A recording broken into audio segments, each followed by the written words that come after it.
ಕೂಡ ನೀವು ಕುಳಿತಲ್ಲೇ ಜಾಗದಲ್ಲಿ ನೀರಿನ ವ್ಯವಸ್ಥೆ ಮಾಡ್ತಾ ಇದ್ದಾರೆ ನಮ್ಮ ಕಾರ್ಯಕರ್ತರು. ಅದೇ ರೀತಿ ಮಧ್ಯಾಹ್ನ ಊಟದ ವ್ಯವಸ್ಥೆ ಕೂಡ ಇದೆ. ಇದು ಈಗ ಮುಗಿದ ತಕ್ಷಣ ನಿಮಗೆ ಊಟದ ವ್ಯವಸ್ಥೆನೂ ಕೂಡ ಇದೆ. ಇದು ಒಂದೇ ದಿನದ ಕಾರ್ಯಕ್ರಮ ಅಲ್ಲ, ಸುದೀರ್ಘ 4 ದಿನಗಳ ವೈಚಾರಿಕ ಕಾರ್ಯಕ್ರಮ ಅಂಬೇಡ್ಕರ್ ಹಬ್ಬ. ನಾವು 4 ದಿನಗಳ ಕಾಲ ಜೊತೆಲಿರೋಣ. ಮುನ್ನುಡಿ ಬರೆದಂತಹ ಹಲವಾರು ಹೆಜ್ಜೆ ಗುರುತನ್ನ ಮೂಡಿಸಿ ಹೋಗಿದ್ದಾರೆ. ಅಂತಹ ಮಹಾನುಭಾವರ ತತ್ವ ಆದರ್ಶಗಳನ್ನ ನೆನೆಯುವ ಮೂಲಕ ಕಾರ್ಯಕ್ರಮಗಳನ್ನ ಆಯೋಜಿಸುವುದು ನಮ್ಮ ನಿಮ್ಮೆಲ್ಲರ ಕರ್ತವ್ಯ ಆಗಿರಬಹುದು.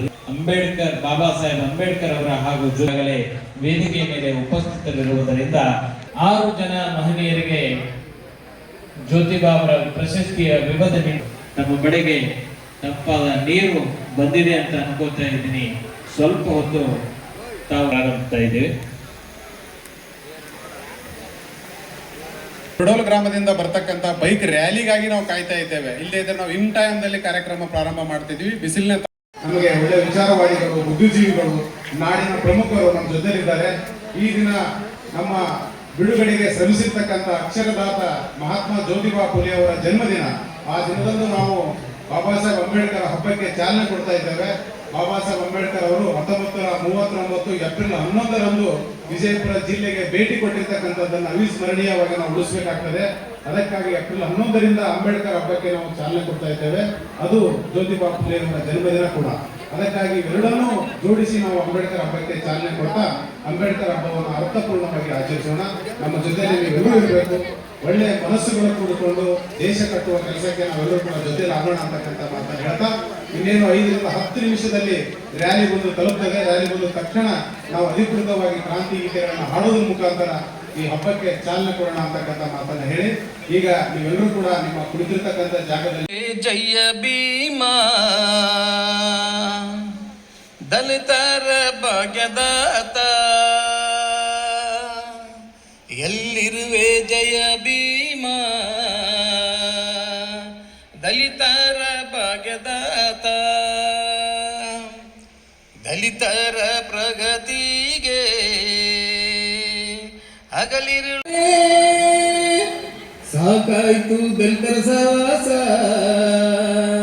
ಬಾರಯ್ಯ ಬಾಬಾ ಸಾಹೇಬ. ಸಾಕಾಯ್ತು ದಲಿತರ ಸಹವಾಸ ಬಾರಯ್ಯ ಎಲ್ಲಿರುವೆ ಬಾಬಾ ಸಾಹೇಬರ ಭಾಗ್ಯದಾತ.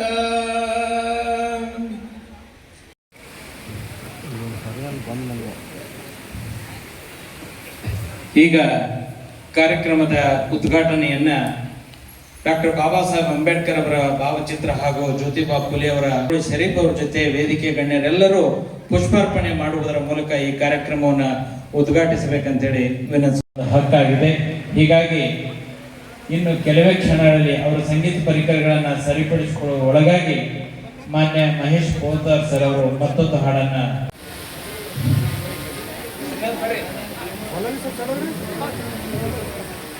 ಈಗ ಪೂಜ್ಯರ ಅಮೃತ ಹಸ್ತದೊಂದಿಗೆ ವೇದಿಕೆ ಗಣ್ಯರೆಲ್ಲರೂ ಪುಷ್ಪಾರ್ಪಣೆ ಮಾಡುವುದರ ಮೂಲಕ ಈ ಕಾರ್ಯಕ್ರಮ ವಿದ್ಯುಕ್ತವಾಗಿ ಚಾಲನೆ ಆಗ್ತದೆ. ಡಾಕ್ಟರ್ ಬಾಬಾ ಸಾಹೇಬ್ ಅಂಬೇಡ್ಕರ್ ಅವರಿಗೆ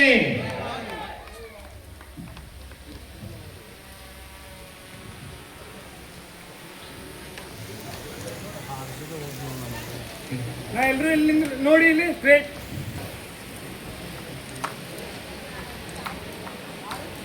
ಶಿಕ್ಷಣ ಸಂಸ್ಥೆಯನ್ನು ಕಟ್ಟಿದ್ರು ಕೂಡ ಅವರಲ್ಲಿ ತುಡಿತ ಒಂದು ಏನಪ್ಪಾ ಅಂತಂದ್ರೆ ಬಾಬಾ ಸಾಹೇಬ್ ಅಂಬೇಡ್ಕರ್ ಅವ್ರ ಬಗ್ಗೆ ಹೇಳಲಿಕ್ಕೆ ಹೋದಾಗ ಅವರು ಕೂಡ ಇಲ್ಲ ಮಾಡ್ರಿ, ಒಳ್ಳೆಯ ವಿಚಾರ, ನೀವು ಮಾಡ್ತಕ್ಕಂಥ ಖುಷಿ ವಿಚಾರ. ನಾವು ಕೂಡ ಪ್ರತಿ ವರ್ಷ ನಮ್ಮ ದಲಿತ ಸಾಹಿತ್ಯ ಪರಿಷತ್ತಿನ ರಾಜ್ಯ ಅಧ್ಯಕ್ಷರು, ನಮ್ಮೆಲ್ಲರಿಗೂ ಮಾರ್ಗದರ್ಶಕರು, ನಾವೆಲ್ಲರೂ ಕೂಡ ತಪ್ಪದಾಗ ತಿದ್ದಿ ಹೇಳಿ ವಿದ್ಯಾರ್ಥಿ ಯುವಜನರ ಚಳುವಳಿ ಹೇಗಿರಬೇಕು, ರಾಜ್ಯದಲ್ಲಿ ಹೇಗೆ ಕಟ್ಟಬೇಕು, ಆ ಕಟ್ಟುವಿಕೆಯಲ್ಲಿ ನಿಮ್ಮ ಶ್ರಮ ಎಷ್ಟಿರಬೇಕು, ನೀವು ಯೌವನವನ್ನು ಎಷ್ಟು ಕೊಡಬೇಕಾಗ್ತದೆ, ನಿಮ್ಮ ಶ್ರಮ ಎಷ್ಟು ಹಾಕಬೇಕಾಗ್ತದೆ ಅಂತಕ್ಕಂಥ ಮಾರ್ಗದರ್ಶನ ನೀಡ್ತಾ ಒಂದು ಚಳುವಳಿ ಸುದೀರ್ಘ 25 ವರ್ಷಗಳ ಕಾಲ ಈ ನೆಲದಲ್ಲಿ ನಡಿಬೇಕಾಗಿತ್ತಪ್ಪ ಅಂತಂದರೆ ಅದಕ್ಕೊಂದು ಇಂಟೆಲೆಕ್ಚುವಲ್ ಪ್ರಾಪರ್ಟಿ ಬೇಕಾಗ್ತದೆ. ಈ ಸಂಘಟನೆಗೆ ಆ ಕೆಲಸವನ್ನು ಮಾಡಿರ್ತಕ್ಕಂಥ ಡಾಕ್ಟರ್ ಅರ್ಜುನ್ ಕೊಳಸಂಗಿ ಸರ್ ಅವ್ರನ್ನು ಕೂಡ ತುಂಬ ಹೃದಯದಿಂದ ನಾವೆಲ್ಲರೂ ಕೂಡ ಸ್ವಾಗತವನ್ನು ಕೋರ್ತಾ ಇದ್ದೇವೆ. ಅದೇ ರೀತಿ ಹೆಮ್ಮೆಯಿಂದ ಹೇಳ್ಕೊಳ್ಬೇಕು, ಯಾಕಂತ ಕೇಳಿದ್ರೆ ಈಗಿನ ಸಂದರ್ಭದಲ್ಲಿ ಒಬ್ಬೊಂದು ಜಾತಿಗೆ ಒಬ್ಬೊಬ್ಬ ನಾಯಕರನ್ನ ಕಟ್ಟಿ ಆ ನಾಯಕರ ಆಚರಣೆ ಮಾಡಲಿಕ್ಕೆ ಅವರ ಸುತ್ತು ಓಡಾಡಲಿಕ್ಕೆ ವ್ಯವಸ್ಥೆ ರೂಪಿಸ್ತಕ್ಕಂಥ ಇಂಥ ಸಂದರ್ಭದಲ್ಲಿ ಅಂಬೇಡ್ಕರ್ ಅವ್ರನ್ನ ನಾವು ತಿಳಿಸ್ತೇವೆ, ಅಂಬೇಡ್ಕರ್ ಹಬ್ಬವನ್ನು ನಾವು ಮಾಡ್ತೇವೆ ಅಂತ ಬಂದಿರತಕ್ಕಂಥ ಎಲ್ಲ ನಮ್ಮ ಹಿಂದುಳಿದ ವರ್ಗ, ಲಿಂಗಾಯತ, ಅಲ್ಪಸಂಖ್ಯಾತ ಎಲ್ಲ ಬಂಧುಗಳ ಪಾದಗಳಿಗೆ ನಾವು ಶರಣ ಹೇಳಬೇಕಾಗ್ತದೆ. ಯಾಕಂತ ಕೇಳಿದ್ರೆ ಅವರು ಬಾಬಾ ಸಾಹೇಬ್ ಅಂಬೇಡ್ಕರ್ ಅವ್ರನ್ನ ಮುನ್ನಡೆಸಿ ಮುಂದೊಂದು ದಿನ ಖಂಡಿತವಾಗಲೂ ಫಲ ಕೊಡ್ತದೆ. ವಿಜಯಪುರ ಜಿಲ್ಲೆಯ ಹಬ್ಬ ಇದೊಂದು ಸಾಂಸ್ಕೃತಿಕ ಹಬ್ಬ, ವೈಚಾರಿಕ ಹಬ್ಬ, ಭಾವೈಕ್ಯತೆಯ ಹಬ್ಬ. ಮುಂದಿನ ದಿನಮಾನದಲ್ಲಿ ಎಲ್ಲರೂ ಕೂಡಿ ಬಾಳುವಂತಹ ಹಬ್ಬವಾಗಿ ಇದು ಪರಿಗಣಿಸಬೇಕು. ಭಾವೈಕ್ಯ ಭಾರತ ನಿರ್ಮಿಸಲಿಕ್ಕೆ ವಿಜಯಪುರ ಜಿಲ್ಲೆ ಮಾದರಿ ಆಗಬೇಕು ಅನ್ನೋ ಕಾರಣಕ್ಕಾಗಿ ಈ ಅಂಬೇಡ್ಕರ್ ಹಬ್ಬವನ್ನು ನಾವು ರೂಪಿಸ್ತಾ ಇದ್ದೇವೆ. ಈ ಹಬ್ಬದಲ್ಲಿ ಎಲ್ಲರೂ ಕೂಡ ಜೊತೆ ಆಗೋಣ. 4 ದಿನಗಳ ಕಾಲ ನಾವೆಲ್ಲರೂ ಕೂಡ ವಿಚಾರಿಸೋಣ, ಚಿಂತನ ಮಂಥನಗಳಲ್ಲಿ ಪಾಲ್ಗೊಳ್ಳೋಣ, ಸಂವಾದಿಸೋಣ. ನಾವೆಲ್ಲರೂ ಕೂಡ ಅಂಬೇಡ್ಕರ್ ಅವ್ರನ್ನ ತಿಳಿದುಕೊಳ್ಳಿಕ್ಕೆ ಪ್ರಯತ್ನ ಮಾಡೋಣ. ಅದೇ ರೀತಿ ಕೇವಲ ಅಂಬೇಡ್ಕರ್ ಅವ್ರನ್ನ ನೆನೆಸ್ತಾನೆ ನಾವು ಅಲ್ಲಿಗೆ ನಿಲ್ಲಲ್ಲ. ಮುಂದಿನ 12ನೇ ತಾರೀಕಿಗೆ ಈ ನೆಲದಲ್ಲಿ ಹುಟ್ಟಿರ್ತಕ್ಕಂಥ ಕ್ರಾಂತಿ ಪುರುಷ ಅಂಬೇಡ್ಕರ್ ಅವರು ಹಿಂದುಳಿದ ವರ್ಗದಲ್ಲಿ ಹುಟ್ಟಿ ಜಾತಿ ತಾರತಮ್ಯದ ಕಾರಣಕ್ಕಾಗಿ ಅವರ ವಿಮೋಚನೆಗಾಗಿ ದುಡಿದರು. ಆದರೆ ಬಸವಣ್ಣ ಮುಂದುವರಿದ ಜಾತಿಯಲ್ಲಿ ಹುಟ್ಟಿ ಕೆಳಗೆ ಇಳಿದು ಬಂದು ಈ ಜನರ ಅಭ್ಯುದಯಕ್ಕಾಗಿ, ಈ ಜನರ ಉದ್ಧಾರಕ್ಕಾಗಿ ಕೆಲಸ ಮಾಡಿರ್ತಕ್ಕಂಥ ಕ್ರಾಂತಿ ಪುರುಷ ಹುಟ್ಟಿರ್ತಕ್ಕಂಥ ಜಾಗವೂ ಕೂಡ ವಿಜಯಪುರ ಜಿಲ್ಲೆ ಅಂತಕ್ಕಂಥ ಹೆಮ್ಮೆ ನಮಗಿದೆ. ಆದರೆ ಅದನ್ನೂ ಕೂಡ ಮರೆತು ಹೋಗಿ ವೈದಿಕರ ಷಡ್ಯಂತ್ರಗಳಿಗೆ, ಬ್ರಾಹ್ಮಣ್ಯದ ಕುತಂತ್ರಕ್ಕೆ ಬಲಿಯಾಗಿ ಆ ಬ್ರಾಹ್ಮಣ್ಯದ ಕುತಂತ್ರದಿಂದ ಬಸವಣ್ಣನವರನ್ನ ನೋಡುವ ದೃಷ್ಟಿಕೋನ ಬದಲಾಗಿದೆ. ಆ ವಚನಕಾರ ಬಸವಣ್ಣ, ಭಕ್ತಿ ಭಂಡಾರಿ ಬಸವಣ್ಣ ಆಗಿರ್ತಕ್ಕಂಥ ಕಾಲಘಟ್ಟ ಇದೆಯಲ್ಲ, ಅದನ್ನು ಕೂಡ ನಾವು ಚಿಂತನ ಮಂಥನದ ಮೂಲಕ ತಿಳಿದುಕೊಳ್ಳೋಣ ಮತ್ತು ತಿಳಿಸೋಣ. ಅದೇ ರೀತಿ ಏಪ್ರಿಲ್ 13 ನಮ್ಮೆಲ್ಲರಿಗೂ ಕೂಡ ವಿಜಯಪುರ ಜಿಲ್ಲೆಯ ವಿದ್ಯಾರ್ಥಿ ಯುವ ಜನರ ಬದುಕಿನ ಬಗ್ಗೆ, ಮುಂದಿನ ಭವಿಷ್ಯದ ಬಗ್ಗೆ, ಬದಲಾಗುತ್ತಾ ಇರತಕ್ಕಂಥ ಕಾಲಘಟ್ಟದ ಬಗ್ಗೆ ವಿಚಾರ ಮಾಡಿ ಏಪ್ರಿಲ್ 14ನೇ ದಿನಕ್ಕೆ ಬಾಬಾ ಸಾಹೇಬ್ ಅಂಬೇಡ್ಕರ್ನ ನೆನೆಸಿ ಅಂಬೇಡ್ಕರ್ ಹಬ್ಬವನ್ನು ಮುಗಿಸೋಣ. ಆ ಕಾರಣಕ್ಕಾಗಿ ಇದು ನಿರಂತರವಾಗಿರ್ತದೆ. ಇದು 1 ವರ್ಷಕ್ಕೆ ನಿಲ್ಲಲ್ಲ, ಅಥವಾ 1 ವರ್ಷದ ಕಾರ್ಯಕ್ರಮವೂ ಇದಲ್ಲ. ಇದಕ್ಕೆ ಟೈಮ್ ತಗೊಳ್ತದೆ. ನಾವು ಇದಕ್ಕೆ ಶ್ರಮ ಹಾಕಬೇಕಾಗ್ತದೆ. ಕನಿಷ್ಠ 5 ರಿಂದ 10 ವರ್ಷ ಈ ಕಾರ್ಯಕ್ರಮ ನಿರಂತರವಾಗಿ ನಡೆಸಿದರೆ ಖಂಡಿತವಾಗಲೂ ಇದು ವೇಗ ಪಡೆದು ಮುಂದಿನ ದಿನಮಾನದಲ್ಲಿ ವಿಜಯಪುರ ಜಿಲ್ಲೆಯಲ್ಲಿ ದೊಡ್ಡ ಜಾತ್ರೆ ಆಗ್ತದೆ, ಹಬ್ಬ ಆಗ್ತದೆ. ಎಲ್ಲರೂ ಕೂಡಿ ನಡೆಯುವಂತಹ, ಕೂಡಿ ಬಾಳುವಂತಹ ಒಂದು ವಿನೂತನ ಕಾರ್ಯಕ್ರಮವಾಗಿ ವಿಜಯಪುರ ಜಿಲ್ಲೆಯಲ್ಲಿ ರೂಪುಗೊಳ್ಳುತ್ತದೆ ಅಂತಕ್ಕಂಥ ಭರವಸೆ ನಮಗಿದೆ. ಆ ಕಾರಣಕ್ಕಾಗಿ ಎಲ್ಲರೂ ಕೂಡ ಜೊತೆಯಲ್ಲಾಗಿ ನಡೆಯೋಣ. ಈ ಕಾರ್ಯಕ್ರಮದ ದಿವ್ಯ ಸಾನ್ನಿಧ್ಯವನ್ನು ವಹಿಸಿರ್ತಕ್ಕಂತಹ ನಮ್ಮೆಲ್ಲರ ಗುರುಗಳು ಆಗಿರ್ತಕ್ಕಂಥ, ನಮ್ಮ ಕಾರ್ಯಕ್ರಮಕ್ಕೆ ವಿಶೇಷವಾಗಿ ಮೆರಗನ ತಂದುಕೊಟ್ಟಿರ್ತಕ್ಕಂಥ ಗುರುಗಳು ನಮ್ಮ ಡಾಕ್ಟರ್ ಫೈರೂಜ್ ಇನಾಮ್ದಾರ್ ಅವರು ಕೂಡ ವೇದಿಕೆ ನಮ್ಮೆಲ್ಲರ ಪ್ರೀತಿಯ ಮಾರ್ಗದರ್ಶಕರಾಗಿರ್ತಕ್ಕಂಥ ಡಾಕ್ಟರ್ ವೈ.ಎಂ.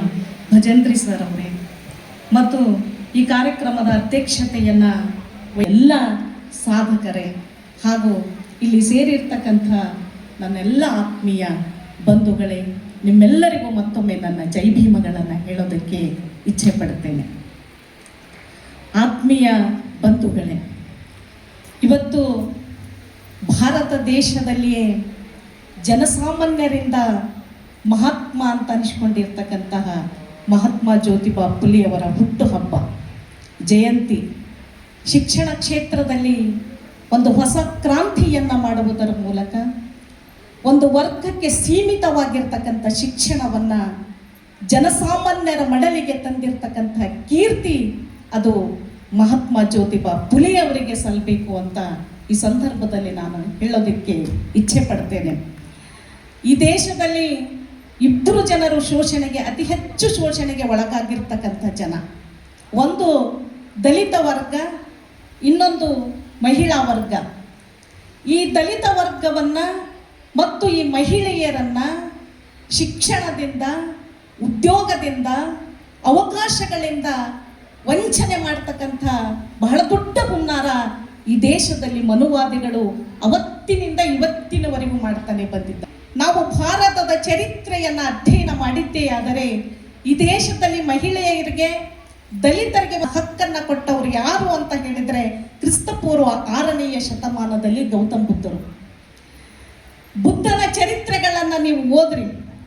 6ನೇ ಶತಮಾನದಲ್ಲಿ ಮೊಟ್ಟ ಮೊದಲು ಈ ದೇಶದಲ್ಲಿ ಒಂದು ಧಾರ್ಮಿಕವಾಗಿರ್ತಕ್ಕಂಥ ಚಳುವಳಿ ನಡೀತು, ಒಂದು ಧಾರ್ಮಿಕವಾಗಿರ್ತಕ್ಕಂಥ ಕ್ರಾಂತಿ ನಡೆಯಿತು. ಮಹಿಳೆಗೆ ಧಾರ್ಮಿಕವಾಗಿರ್ತಕ್ಕಂಥ ಅವಕಾಶ ಎಲ್ಲಿಯೂ ಕೂಡ ಇರಲಿಲ್ಲ. ಯಜ್ಞ ಯಾಗಾದಿಗಳು ನಡೀತು ಅಂತ ಹೇಳಿದ್ರೆ ಮಹಿಳೆಯರಿಗೆ ಹಿಂದೆ ಇಟ್ಟು ಯಜ್ಞ ಯಾಗಾದಿಗಳು ನಡೆದಿವೆ. ಯಾವುದೇ ಒಂದು ಶುಭ ಕಾರ್ಯಕ್ರಮ ಆಗಬೇಕು ಅಂತ ಹೇಳಿದ್ರೆ ಅಲ್ಲಿ ಮಹಿಳೆಯರಿಗೆ ಅವಕಾಶ ಇರ್ತಿರಲಿಲ್ಲ. ಆದರೆ 6ನೆಯ ಶತಮಾನದಲ್ಲಿ ಗೌತಮ ಬುದ್ಧ ಮೊಟ್ಟ ಮೊದಲು ಧಾರ್ಮಿಕವಾಗಿ ಮಹಿಳೆಯರಿಗೆ ಸ್ವಾತಂತ್ರ್ಯವನ್ನ ಕೊಟ್ಟ. ಭಿಕ್ಷುಣಿ ಸಂಘವನ್ನ ನಿರ್ಮಾಣ ಮಾಡುವುದರ ಮೂಲಕ ಭಾರತ ದೇಶದಲ್ಲಿ 500 ಜನ ಭಿಕ್ಷಣಿಯರು ಥೇರಿಘಾತವನ್ನ ಹಾಡಿರ್ತಕ್ಕಂಥ ಹಾಡು ಇವತ್ತಿಗೂ ಈ ದೇಶದ ಚರಿತ್ರೆಯಲ್ಲಿ ಮಾಸಿಲ್ಲ ಅನ್ನುವಂತ ಮಾತನ್ನ ಈ ಸಂದರ್ಭದಲ್ಲಿ ನಾನು ಹೇಳ್ತೇನೆ. ಅಂಥವರಿಗೂ ಕೂಡ ಆ ಮಾತು ಬಹಳ ಮುಖ್ಯ ಅಂತ ನಾನು ಈ ಸಂದರ್ಭದಲ್ಲಿ ಭಾವಿಸ್ತೇನೆ. ಅವಳಿಗೆ ಬುದ್ಧನ ಶಿಷ್ಯಳಾಗಿರ್ತಕ್ಕಂಥ ಖೇಮ ಅಂತ ಒಬ್ಬ ಮಹಿಳೆಗೆ ಒಂದು ಪ್ರಶ್ನೆಯನ್ನ ಪುರೋಹಿತಶಾಹಿಗಳು ಮಾಡ್ತಾರೆ. ಏನ್ ಮಾಡ್ತಾರೆ ಅಂತ ಹೇಳಿದ್ರೆ, ಹೆಣ್ಣು ಅಂತ ಹೇಳಿದ್ರೆ ಮೋಕ್ಷ ಪಡಿಲಿಕ್ಕೆ ಇವತ್ತಿಗೂ ಕೂಡ ಸಾಧ್ಯ ಇಲ್ಲ ಅಂತ ಅನೇಕ ಸಂಪ್ರದಾಯಗಳು ವೇದೋಪನಿಷತ್ತುಗಳು ಹೇಳ್ತವೆ. ಆದ್ರೆ ಅವತ್ತು ಖೇಮ ಅನ್ನುವಂಥ ಬೌದ್ಧ ಭಿಕ್ಷುನಿಗೆ ಕೇಳ್ತಾರೆ, ಪರಿನಿರ್ವಾಣವನ್ನ ಹೊಂದಲಿಕ್ಕೆ ಮೋಕ್ಷವನ್ನ ಪಡೀಲಿಕ್ಕೆ ಹೆಣ್ಣು ಕೂಡ ಅರ್ಹಳೆ ಅನ್ನುವಂಥ ಮಾತನ್ನ ಹೇಳಿದಾಗ ಆ ಖೇಮ ಎಷ್ಟು ವೈಚಾರಿಕವಾದಂತಹ ರೀತಿಯಲ್ಲಿ ತನ್ನ ಆಲೋಚನೆಗಳನ್ನ ಆವತ್ತಿನ ಸಂದರ್ಭದಲ್ಲಿ ಅವಳು ಕೊಡ್ತಾಳೆ ಅಂತ ಹೇಳಿದ್ರೆ, ಅವಳು ಹೇಳ್ತಾಳೆ, ಚಿತ್ತವು ಸಮಾಧಾನ ಹೊಂದಿರುವಾಗ, ಚಿತ್ತ ಅಂತ ಹೇಳಿದ್ರೆ ಮನಸ್ಸು, ಚಿತ್ತವು ಸಮಾಧಾನ ಹೊಂದಿರುವಾಗ, ಸಮ್ಯಕ್ ಜ್ಞಾನವು ಮುಂದೆ ಇರುವಾಗ ಹೆಣ್ಣಾದರೇನು ಗಂಡಾದರೇನು, ನಾನು ಅನ್ನುವಂಥ ಅಹಂಕಾರ ಯಾರಿಗೆ ಇರುವುದಿಲ್ಲವೋ ಅವರೆಲ್ಲರೂ ಕೂಡ ನಿರ್ವಾಣವನ್ನ ಪಡೆಯಬಹುದು ಅನ್ನುವಂಥ ಮಾತನ್ನ ಖೇಮ ಅನ್ನುವಂಥ ಬೌದ್ಧ ಭಿಕ್ಷುಣಿ ಹೇಳ್ತಾರೆ. ನನಗೆ ಕನಕದಾಸರ ಮಾತು